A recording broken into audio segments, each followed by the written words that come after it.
여러분, 다이어트를 하면서 아무 영상이나 따라하다가 실패하신 적 있으시죠? 걱정 마세요.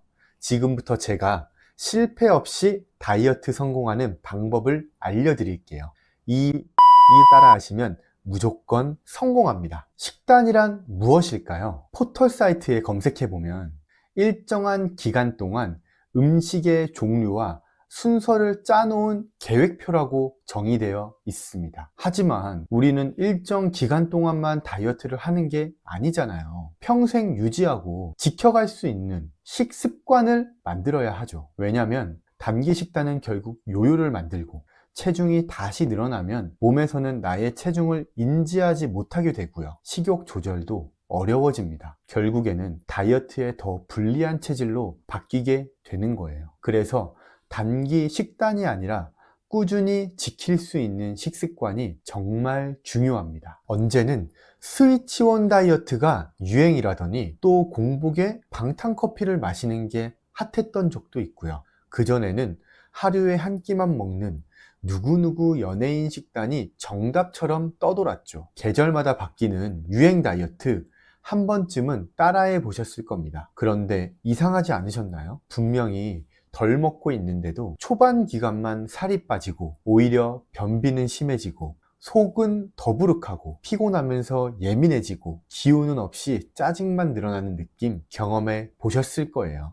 그리고 가장 중요한 건 내가 지금의 이 식단들 도대체 언제까지 이어갈 수 있을까? 이 부분이 정말 고민이셨을 거예요. 제가 지난 10년 동안 현장에서 수많은 사람들의 식단을 분석하며 선수가 아닌 평범한 사람이 스트레스 덜 받고 꾸준히 체중을 감량하면서 유지까지 할 수 있었던 실전 꿀팁을 소개해 드릴게요. 다이어트 하시는 분에게는 너무나 중요한 이야기니까 꼭 끝까지 시청해 주세요. 우선 다이어트를 시작할 때 꼭 기억해야 할 첫 번째는 바로 숫자에 집착 말자입니다.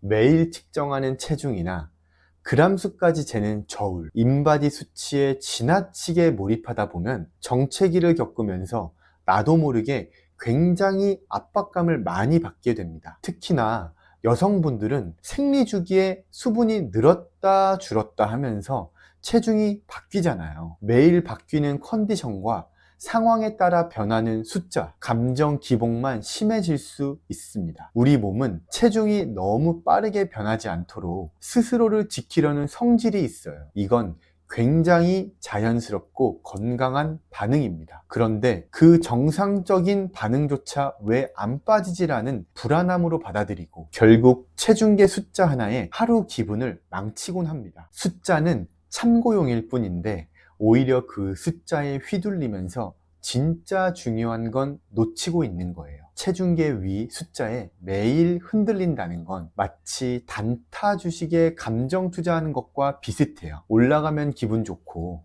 내려가면 절망하고, 하지만 진짜 중요한 건 흐름입니다. 꾸준한 방향성. 다음으로 중요한 두 번째 원칙은 수면 시간입니다. 제가 체중 감량이 잘 안 되시는 분들의 생활 패턴을 분석해 보니까 공통적으로 수면 시간이 늦은 경우가 많았습니다. 하루 일과가 늦게 끝나다 보니 자연스럽게 허기지는 시간이 길어지고 결국 늦은 시간에 무언가를 먹게 되시더라고요. 그런데 이때는 배고파서기보다는 습관처럼 고칼로리 음식이나 알코올을 찾는 경우가 많았어요. 이 늦은 식사 습관이 반복되면 체중 조절은 점점 어려워질 수밖에 없습니다. 잠을 자는 시간은 곧 다음날의 식사의 질을 결정짓는 시간입니다. 실제로 서울대병원 연구에 따르면 하루 5시간 이하로 수면을 취하는 사람은 그렇지 않은 사람보다 비만 위험이 22%,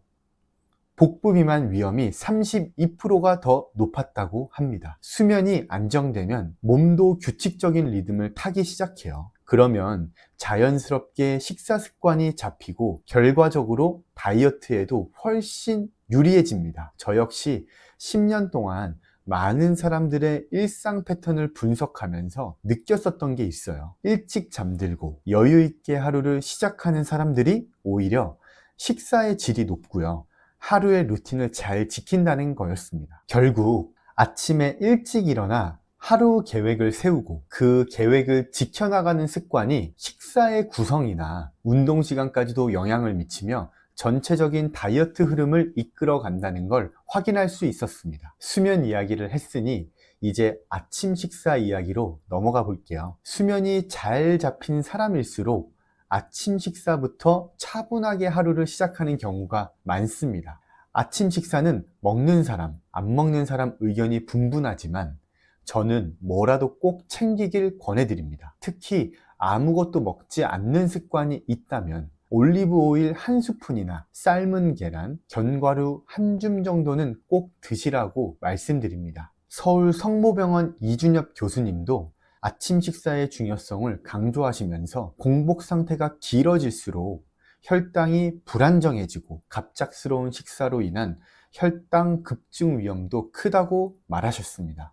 입맛이 없다고 아침을 거르면 오히려 다음 끼니에 폭식으로 이어져 혈당 관리가 더 어려워질 수 있다고 지적하셨어요. 물론 아침은 누구에게나 여유롭지 않습니다. 특히 출근 준비로 정신없는 시간이기 때문에 아침 식사는 빠르고 간편하게 챙기는 게 핵심입니다. 예전엔 저도 견과류나 삶은 계란처럼 아주 간단하게 먹었는데요. 요즘은 조금 더 일찍 일어나서 밥처럼 든든한 식사가 더 잘 맞더라고요. 그런데 또 너무 잘 챙기기에는 아침이라 부담스러워서 간단히 데워 먹을 수 있는 다이어트용 볶음밥을 활용하고 있어요. 출근 준비하면서도 부담 없이 챙길 수 있고 하루를 안정적으로 시작할 수 있어서 저한테는 잘 맞더라고요. 반면에 아침 식사가 버겁게 느껴지시는 회원분들에게는 올리브 오일을 권장드리고 있습니다. 한 스푼 정도면 공복을 깨우기에도 충분하고요. 장에도 부드럽게 작용해서 하루의 소화를 편하게 시작할 수 있습니다. 이런 메뉴는 혈당 상승을 완만하게 도와주고 아침을 가볍고 안정적으로 시작하는데 아주 좋습니다. 아침을 챙겼다면 점심은 어떻게 해야 할까요? 점심은 일반식으로 꼭 챙겨 드세요. 우리는 유아기엔 엄마가 차려주는 건강식을, 이후에는 유치원, 학교, 직장, 가족 등 사회적 환경 속에서 함께 식사하는 문화에 자연스럽게 익숙해졌습니다. 점심 식사는 단순히 나 혼자만의 선택으로 구성되기 어려운 경우가 많아요. 그런데 이걸 갑자기 다이어트 식단으로 바꾸려고 하면 누구에게나 부담이 될 수 있고요. 스트레스로 이어지기 쉽습니다. 물론 건강상의 이유나 대회를 앞둔 보디빌더 그리고 모델처럼 극단적인 몸 관리를 목표로 한다면 점심까지 식단을 조정해야 할 수는 있겠지만 일반인의 경우에는 점심만큼은 무리하지 않는 게 중요합니다. 오히려 점심은 어느 정도 탄수화물 그리고 단백질, 지방이 균형 있게 구성된 식사를 하시되 그 양을 조금씩 조절해 나가는 것에 초점을 맞추시는 것이 훨씬 현명한 방법입니다. 점심 한 끼는 신체적으로나 사회적으로도 에너지를 가장 많이 소비하는 시간대이기 때문에 무리하게 제한하거나 건너뛰시면 오히려 오후 시간대에 집중력과 컨디션이 크게 떨어지실 수 있습니다.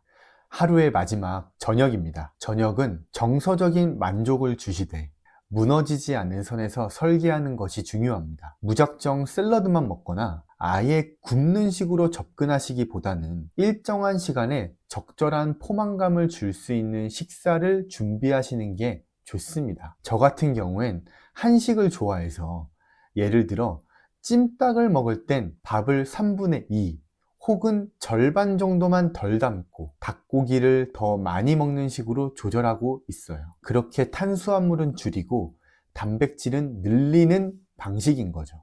면은 다이어트에 좋지 않은 건 누구나 알지만 그렇다고 절대 먹지 말아야 한다는 건 아닙니다. 예를 들어 라면을 먹는다고 하면 면은 밥만 먹고 삶은 계란이나 닭가슴살 같은 단백질을 함께 먹는 식으로 조절해 보세요. 이런 식의 타협은 오히려 다이어트를 꾸준하게 이어가는 힘을 만들어 줍니다. 알고 있어요. 음식을 참는 게 가장 어렵다는 걸요. 그러니까 너무 참지 말고 타협하면서 스트레스를 조절하며 다이어트를 해나가야 합니다. 천천히 빼야 오래 갑니다. 실제로 하버드 의대 보건대학원에서는 한 달에 약 1.5kg에서 kg 감량이 가장 건강하고 지속 가능한 다이어트 속도라고 권장합니다. 기준은 비만이신 분들에게 적합한 감량 속도라고 이야기하고 있어요. 세계보건기구 또한 급격한 감량은 요요 현상을 유발하거나 건강을 해칠 수 있으므로 무리 없는 감량이 중요하다고 강조하고 있습니다. 그렇다면 내가 비만이 아니다 하시는 분들이요, 당연히 감량 속도는 비만이신 분들보다 더 느릴 수 있어요. 오히려 그게 정상입니다. 체중이 적게 나가는 사람일수록 빠지는 속도는 더 느릴 수밖에 없습니다. 1년만 이런 식의 식습관을 이어간다면 5kg에서 10kg 정도는 무리 없이 감량이 가능하고 건강하게 체형을 바꾸는 것도 충분히 가능합니다. 또 저녁에 일반식을 챙겨 먹으면 오히려 입이 더 터지는 것 같다 하시는 분들도 계실 텐데요. 요즘은 다이어트용으로 잘 만들어진 다양한 제품들이 나와 있기 때문에 이런 제품을 활용해서 스스로를 통제하는 것도 하나의 좋은 방법이에요.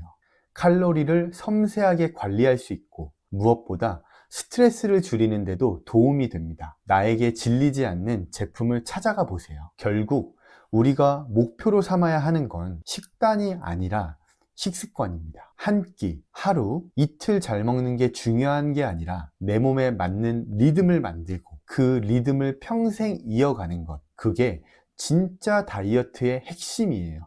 다이어트에 대한 관심과 정보가 넘치는 요즘 분명 나에게 맞는 방법이 존재합니다. 그리고 그 방법을 지속하기 좋은 레시피, 제품 너무나도 많아졌습니다. 이제는 나에게 맞는 방식으로 하루하루를 디자인해 보세요. 그게 바로 올데이 다이어트입니다. 단기간이 아닌 매일을 설계하는 루틴, 그 루틴이 결국 체형을 바꾸고 삶을 바꿉니다. 저는 앞으로도 그런 정보와 인사이트를 꾸준히 전달하는 사람이 되고자 합니다. 여러분이 다이어트라는 여정을 스트레스 없이 그리고 꾸준히 이어가실 수 있도록 실질적인 도움을 드리겠습니다. 앞으로도 계속 함께 해주세요. 영상이 도움이 되셨다면 좋아요와 구독, 알림 설정까지 부탁드릴게요. 감사합니다.